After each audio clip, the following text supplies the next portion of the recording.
Okay, we're going to extend our last video where we did our box of asterisks, because what we want to do is process a 2-dim array, and I realize that it's going to add more code than just using the nested for loops. Everything is basically the same except we're working with a 2-dim array.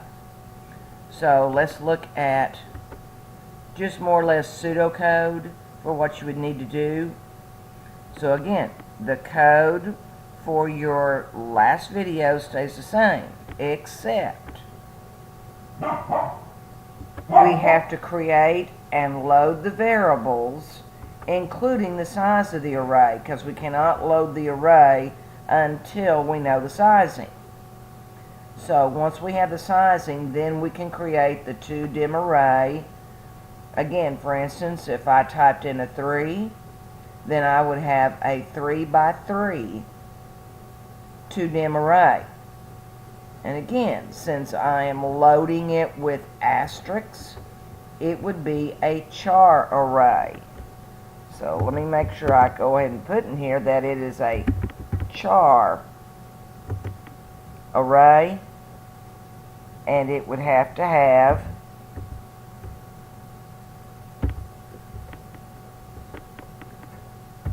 two sets of brackets, and again, whatever I want to name it. And since I typed in a 3, it would have to be a 3 by 3. Yep, let me get that P out of there to create it, and don't get your semicolon. Now, from here, we would have to have an outer for loop that would increment and keep up with my rows index. And then I'd have to have a nested loop to load and keep up with the columns. And I'm assigning it, again, a char, so it'd have to be just an asterisk with the char indicator. Okay, so once I load that, again, realize 2 for loops, I'd load it on its own line.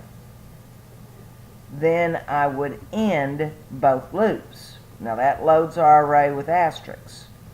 Now, again, we've got to process the 2-dim array. So I'm going to have an outer to keep up with the rows again, and I'm going to have an inner to keep up with the columns. Now here, print's basically going to be the same. Whenever I want to print the asterisks, it has to be used with a system.out.print. When I'm ready to do a line break to do the next row, outside of the inner for loop, but still inside of the outer for loop, you do just a regular print line so I can get a line break. Or there might be a few other ways again to do these, but that's probably the easiest.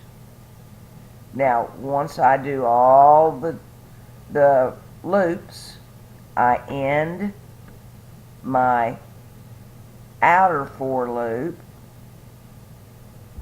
Completely done, I exit the program. Okay? So, again, the code's pretty much the same as the last video we did. I'm just forcing you to use the 2-dim array. Okay, so that is working with a 2-dim. It's all about keeping up with indexes.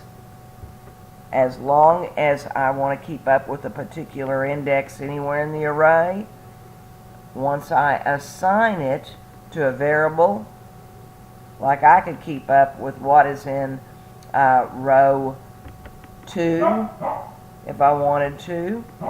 I could put my row number here, my column number there, and assign it to a variable. And until I changed it, I would know what row and column my processing started in. Alright, I hope this helps up some on the arrays. We'll look at objects next.